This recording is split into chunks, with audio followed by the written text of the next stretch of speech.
Hi everyone and welcome back to the Commodore Room. In the last video, I showed a lot of the things that I got at the Vintage Computer Festival Midwest Edition in Chicago. That's a great event for finding vintage computer equipment and especially stuff made by Commodore. So I wanted to show a video about another way that I get my hands on some pretty neat Commodore stuff. And so what you see here is the result of an estate liquidation. So someone had passed away who was a big fan of Commodore, and the family just didn't know what to do with all this stuff. They were just happy the equipment was going to a home where the person was going to appreciate it. And certainly there's no better place for Commodore appreciation than the Commodore Room. So what I'm going to do is kind of go through a few of the things that I got. Some of the things I had never seen before, such as that really big printer right there, so that'll be kind of neat.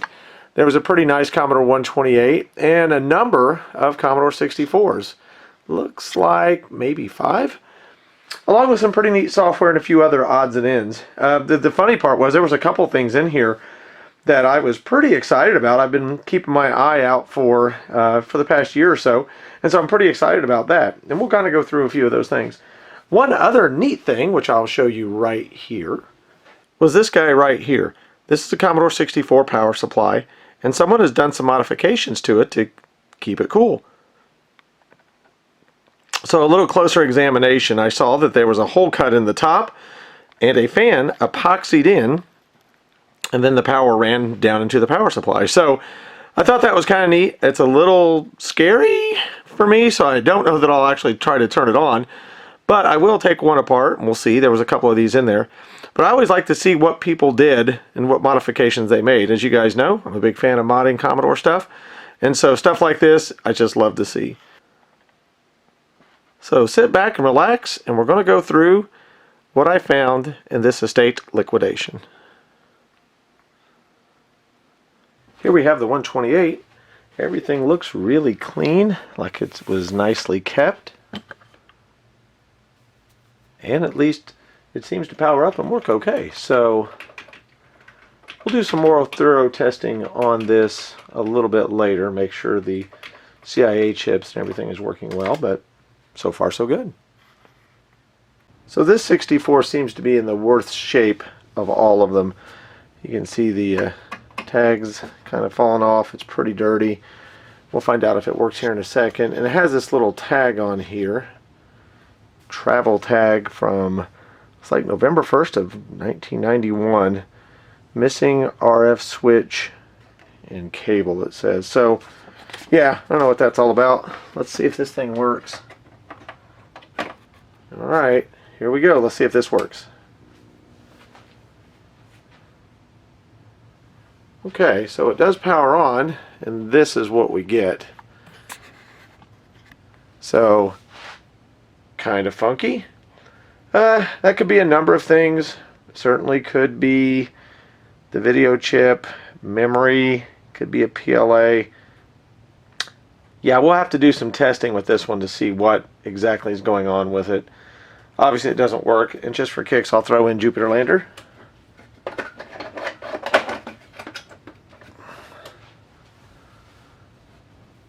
Well, it does something different. So we'll have to dig into this one. This will be a good project for another video.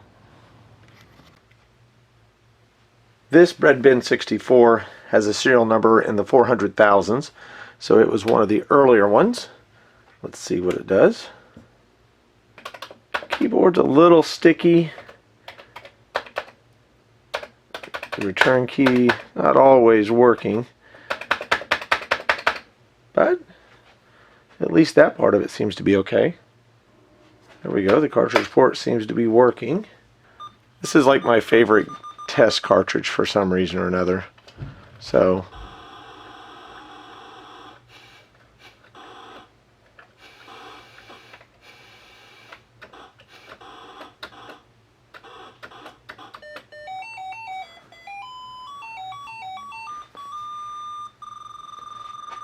alright, good. Well, this one seems to be working. Keyboard needs a little bit of help. So I'm going to put a note on this one, and let's test something else. Okay, this is the next 64. This, I guess, would be 64 number 3. On this one, you can see the font on the keyboard is a little bit different. I don't see too many of these, and to be honest, I don't know the whole history behind it. If somebody does, feel free to leave a comment below. But I kind of like this one. I like this font. I've seen it a couple times, not a lot though, and I've got, I don't know, I'm looking around here, about 15 or so 64s, and none of them have this font. So the shell number is about 1.3 million on this one, and so let's power it up and see what it does. Power light comes on, so that's promising. And we'll zip over to the screen. Okay. Keyboard works better than the other one, that's for sure. Okay, well, so far so good. Let's pop in Jupiter Lander. It's pretty clean. The video signal on this one is actually a little bit cleaner than the other one. I don't know if that's coming across on the camera, but definitely is a little bit nicer.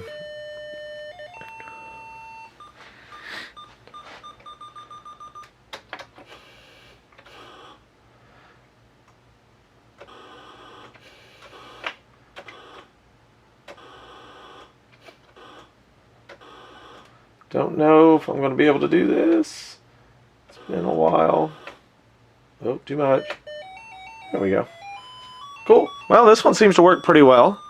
So we'll label it. That seems to be okay. Nothing obviously wrong with it, but that could change at any moment. So we'll go ahead and set this one aside. Okay. Here's the next one, number 4 of 5. Serial number on this one is about 460,000, give or take. Let's power it up and see what happens. Well, the power light's coming on, but we're not seeing much anywhere else. So, it's kind of sad. Alright, this one's not looking too good, so I'll label this bad video or no video. Probably a bad VIC chip if I had to take a guess at it right now. So I will label it as such, and we'll get the last 64 out and see what happens with that. Here's our last 64. This one has a serial number in the 5 million range. I think it was about 5.8 million actually.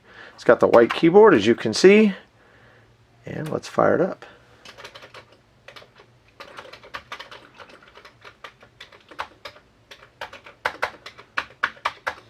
Okay, feels pretty good. Actually, these keys feel very tight.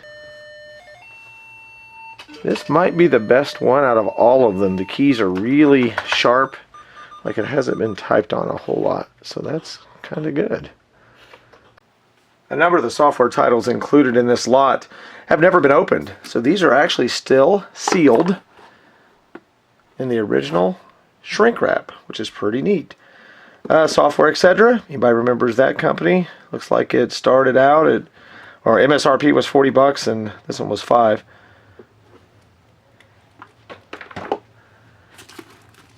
War in Middle Earth, which I never actually played, but it looks kind of cool. Perfect condition, never opened. Ms. Pac-Man, this mega pack with a bunch of stuff in it.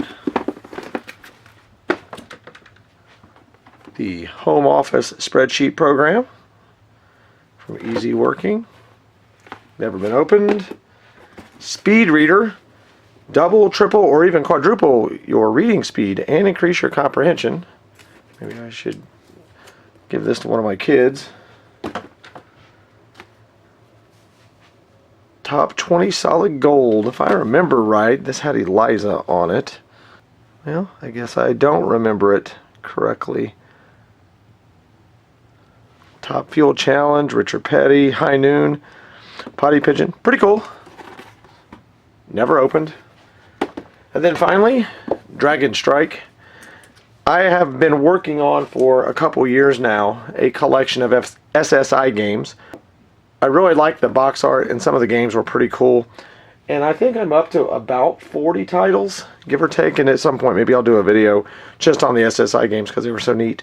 Got a little ways to go, and if you've been watching eBay or any other places, you know that some of these games can go for a lot of money. The funny thing was I've been looking for Dragon Strike, and because this is the only one of the AD&Ds that I didn't have. We got a lot of good software here, and a fair amount of it had never even been opened. Here we have the batteries included, 80-column display card or board or whatever you want to call it. So the box looks like this. And so it gives you crystal clear 80 column display for your Commodore 64. So I went ahead and wired it up as the instructions specify. So you get this really cool instruction manual with how to wire the thing up. So anyway, pretty cool. Did all that. So you'll notice on the screen here there's less bytes free than normal. The 80 column card must wedge into memory and steal a little bit of basic memory here, but you activate it by typing in this SYS command, and that basically is it. So we'll go ahead and load a directory just so you can kind of see what it looks like. So as you can see here, this device is made by Batteries Included. In this lot was Paperclip and Paperclip 3 by Batteries Included. And those are word processors. So what I'm going to do is go ahead and fire up the original version of Paperclip, which supports this thing.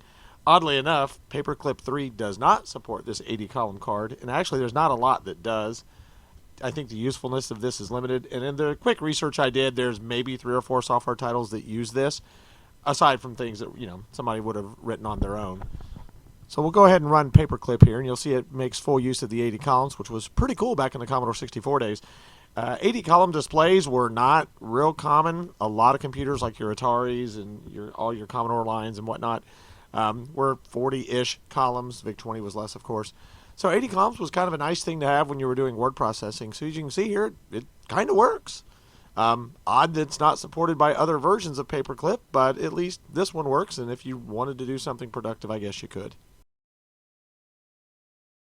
So what we have here is a Video Bytes 2 video acquisition system, which is basically a screen capture card for the Commodore 64. It doesn't capture video, but it does capture screenshots. So you can plug in any composite source into this thing and using the software, take some screenshots, at least to the best ability of the Commodore 64. So what I've got is a Hi8 camera pointed at my parts drawer, and if you were just dying to know what I look like, this is what I look like in the 80s. I probably could do an entire video on this device. There's a lot of neat stuff you can do with it. So if there's any interest in that, leave me a message in the comments below, and we could look into doing that. It's a pretty neat little toy.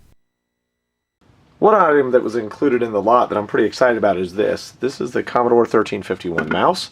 So this was actually the good mouse. The Commodore also made a 1350, which was basically a joystick with a ball. This one actually could detect the angle that you were moving at because it was using the potentiometers basically to figure that out. So it wasn't just up, down, left, and right like the 1350 was. So this was the good mouse.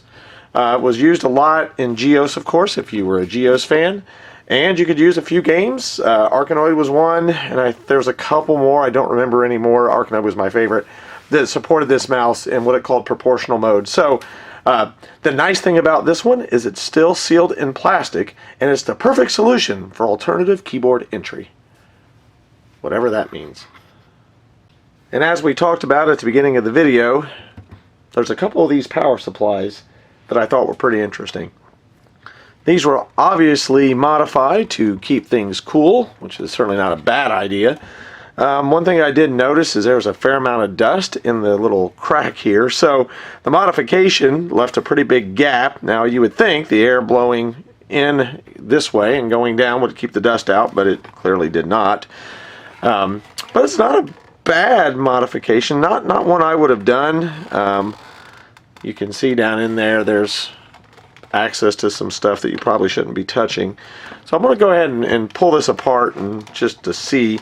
As you can see here, there's some zip ties kind of holding things together, sort of. I guess it looks like they probably put screws in there, maybe bigger screws, and then sealed this up. So I want to crack this open and let's see what's inside. So for a long time, I was using a lot of different types of tools, and I kind of went on a mission to find some of the best tools that I could for doing some of my work. So these are Tronics side cuts, and I've got some side cutters and some needle nose pliers and a bunch of other things of theirs. These are just awesome. They're such precision instruments. The needle nose, I mean, they line up just absolutely perfectly. And I know you can't feel this, but if you were to try to feel that seam right there, where these come together, you can't. That's how well engineered and how precise these things are. Kind of pricey, but they're probably the best cutters I've ever had.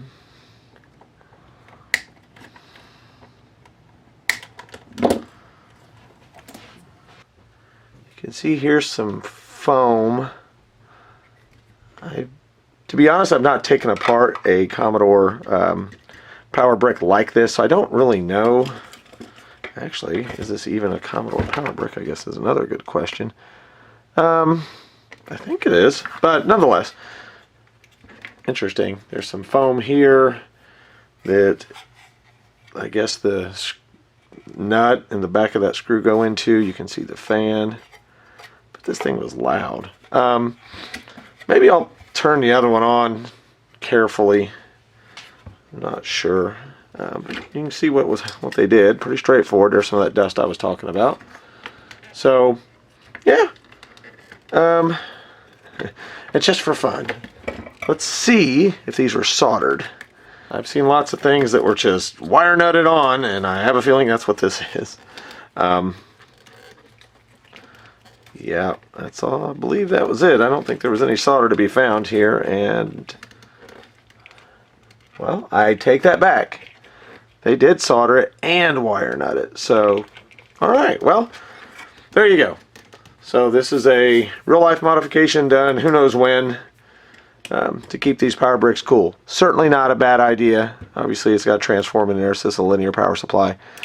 But nonetheless, pretty interesting, and it's always fun to see what people did and how they modified their machines back in the day.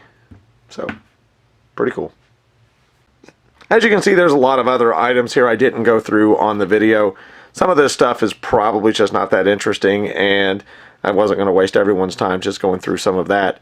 As you can see, the Commodore Room is getting pretty full. As we talked about, I added 5 or 6 machines with this acquisition, and I'm running out of room. So what I'm going to do is I'm going to give away one of the Commodore 64 bread bins if we get to 1,000 subscribers on the channel. I think we're around 700 now. So when we get to 1,000 subscribers, I'll give one of those away to someone. And if we can get 100 likes on this video, I will give away one of those 80-column batteries included cards, complete with box and even the instructions. So that's pretty exciting for somebody.